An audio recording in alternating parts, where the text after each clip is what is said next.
नमस्कार, one India Hindi में आपका स्वागत है। लोक जनशक्ति पार्टी के दिग्गज नेता और केंद्रीय मंत्री रामविलास पासवान नहीं रहे। बेटे चिराग पासवान ने उनके निधन की जानकारी दी। रामविलास पासवान एक गरीब परिवार से राजनीति के शिखर तक पहुंचे थे, इसलिए वो हमेशा गरीबों और पिछड़ों की मदद करते थे। देश में one nation one ration card योजना को लागू करने में रामविलास पासवान की अहम भूमिका थी। दरअसल पूरे देश में one nation one ration card योजना को लागू करने का श्रेय रामविलास पासवान को ही जाता है। रामविलास पासवान का कहना था कि one nation one ration card से देश की सूरत बदल जाएगी और पूरे देश में गरीबों को आसानी से पेट भरने के लिए सरकारी मदद के तौर पर अनाज मिलेगा।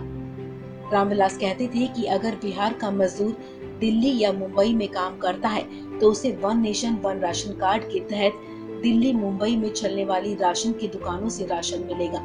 यानी किसी भी राज्य का राशन कार्ड धारक दूसरे किसी भी राज्य में कार्ड दिखाकर राशन प्राप्त कर सकेगा।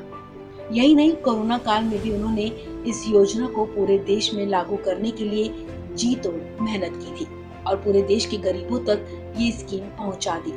केंद्रीय मंत्री Ramvilas Paswan one nation one ration card की तर्ज पर अब एक राष्ट्र एक मानक लागू करने पर भी काम कर रहे थे। उन्होंने कहा था कि 31 मार्च 2021 तक देश भर में एक मानक लागू हो जाएगा।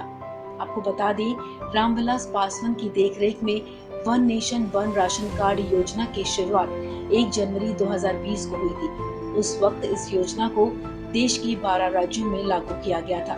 पासवान का लक्ष्य था कि 31 मार्च 2021 तक देश के सभी राज्यों को one nation one ration card योजना से जोड़ दिया जाए।